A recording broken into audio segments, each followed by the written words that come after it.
Hey, this is Adam. Wanted to give a quick overview of Profit First, book I recently finished reading. Got it on the page back here. It's written by Mike. I'm probably going to mess up his name even though he goes through great pains to describe how to say it, but Mike Michalowicz. And I believe he had written, probably says on here, but he's written several other books. He's a well-known author.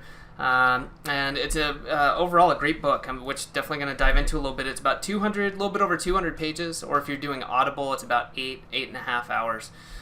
So basically the book goes into how you want to not view taking profit as something you do after expenses. And profit doesn't just happen, you have to plan for it, and there's a system in which you can do this, and he goes in to describe that. So basically the way I went about this was learning a little bit about Mike first and his background, which was how I remembered some of the books he's read and some of the things he's done. I've actually come across it. It had just been a little while. And then going through and really trying to capture the top high-level ideas. But one thing that really struck me was a line in there that says, revenue is vanity, profit is sanity, and cash is king. And I think that is a great line and a great thing to remember. Especially, I know we hear all those numbers, so-and-so company has got, 50 million in revenue. Well, that's great. They could close their doors tomorrow. If they're not making a profit and if they don't have cash, then, it doesn't matter. So anyways, moving on. I think that the main idea of the book is really about getting out of this survival trap of, okay, profits are down, we need to sell more. And you're focusing on the wrong thing. Selling more isn't bad, but focusing on profit. How profitable are you, and what are the reasons you are not, and how can you fix that? And there's 4 core principles that he identifies, and he uses the analogy of eating food. You use small plates. You serve sequentially, right? You eat your vegetables first. You don't save that for last. You remove temptation, and you enforce a rhythm, okay?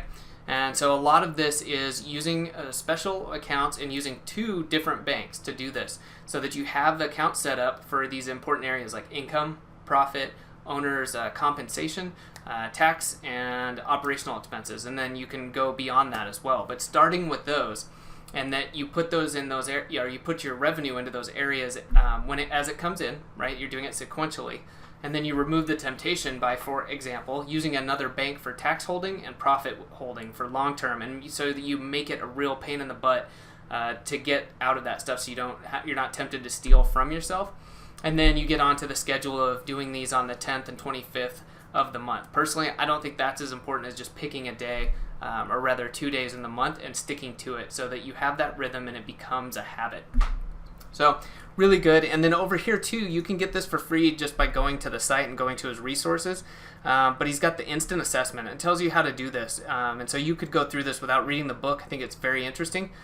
Gives some figures there that you can fill in on your own with yourself. This, if you're a freelancer, if you've got a $100,000 a year business of 50 million, doesn't matter. Fill this out. And then in the book, though, it goes into details, obviously, about how you need to customize this. You may have to do some industry research, but the idea is to not agonize over this. Just do it, do a brain dump, get some stuff on there, and then look at what maybe your targets should be.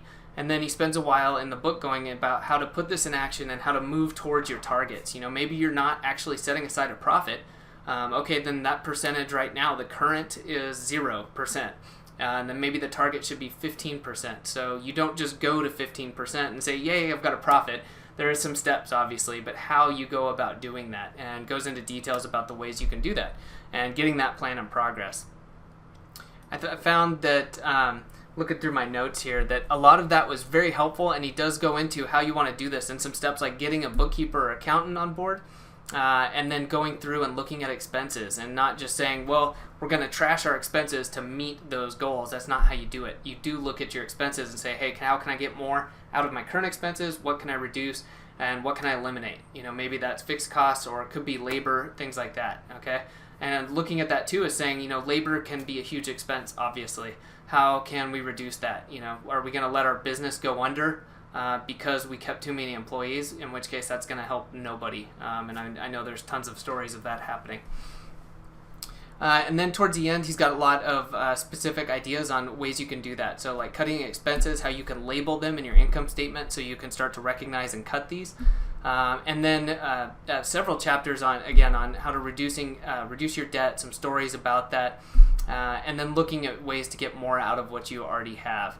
And then 2 things that I liked was a way to literally make more money is fire your bad clients and clone the good clients. So I think this is a very helpful book, and for me, it was a quick read. If you're not into the backstory so much, you can skip certain sections of it, and it just gives you the really actionable way to do this. And it's going to take some work. I'm going to work on implementing this in one of my businesses, and it's not going to be easy or painless, but the upside is huge. And a lot of it is that it just gives you a process by which you can help become more profitable and, follow these steps and, X, Y, and Z happens. And so it's nice to see it laid out instead of saying, okay, I've got to reinvent the wheel and come up with how we, become profitable and what accounts do we use and this and that. It's not that complicated, but it's nice to have that process laid out. So anyway, so the book sounds interesting or helpful, you can check it out. Link to both the book form and Audible is below.